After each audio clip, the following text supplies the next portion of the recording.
வந்து என்னென்னா டெரிவேட்டிவ்.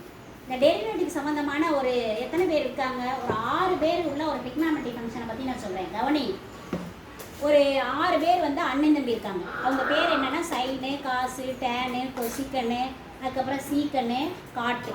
இதில் வந்து நம்ம என்ன சொல்கிறோம்னா ஒரு 2 பேரை பற்றி நான் சொல்லணும். அவங்க யார் அப்படின்னு சொன்னால் சீக்கனும் காசும். சீக்கனும் காசும் வந்து ஈவன் ஃபங்க்ஷன், இரட்டைப்படை சார்பு. இதை ஞாபகம் வச்சுக்கணும். மித்த எல்லாருமே ஆட் ஃபங்க்ஷன், இவங்க மட்டும் ஈவன் ஃபங்க்ஷன் அப்படின்னு சொல்லும் பொழுது நம்ம எப்படி நினைவு கொண்டு போகணும் அப்படின்னு சொன்னால் சீக்கு வந்தால் காசு 2 மடங்கு செலவாகும். சீக்குனா தெரியும் நமக்கு, கோழியோட ஒரு நோய். சீக்கு வந்தால் கோழி சொல்லியிருக்கோம்.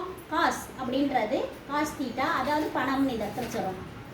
ஒரு முடியலை கொள்ளலைன்னா ஒரு வைத்தியத்துக்கு நம்ம போனோம்னா என்ன நடக்குது? காசு நிறைய செலவாகுது. ஒரு 500 ரூபா எடுத்துகிட்டு போகிறோம், ஒரு 1000 ரூபாய்க்கு நமக்கு செலவாகுது. இப்போ ஈவன் ஃபங்க்ஷனை இப்படி ஞாபகம் வச்சுக்கணும். இதே இதில் வந்து ஆல் ஸ்டூடெண்ட் டேக் சென்டம் அந்த கான்செப்ட் நம்ம வர்றப்போ கூட நிறைய படிச்சிருக்கோம். எந்த மாதிரி படிச்சிருக்கோம் அப்படின்னு சொன்னால் எல்லாரும் போகலாம் ஒரு வீட்டில், எல்லாருமே சம உரிமை எடுக்கலாம். அந்த வீடு என்ன? தாத்தா வீடு, பாட்டி வீடு. அதனால் முதல் கால் பகுதி. ஓகேவா? இதை வந்து நீ திருப்பி நம்ம பேசுகிறப்ப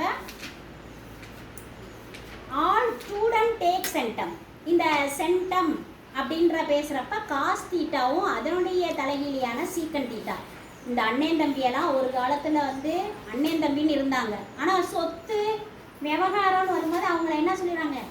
என் பங்காளி அப்படின்ற வார்த்தையை நம்ம யூஸ் பண்ணுவாங்க. அப்போ இந்த ஃபங்க்ஷனுக்கு இந்த ஃபங்க்ஷன் தலைகீழி அப்படின்னு வர்றப்ப அது reciprocal function. 1/sec theta equal to cos theta. ஓகேவா? ஓகே. இந்த மாதிரி நம்ம தலைகீழ் ஃபங்க்ஷனே ஈவன் ஃபங்க்ஷன்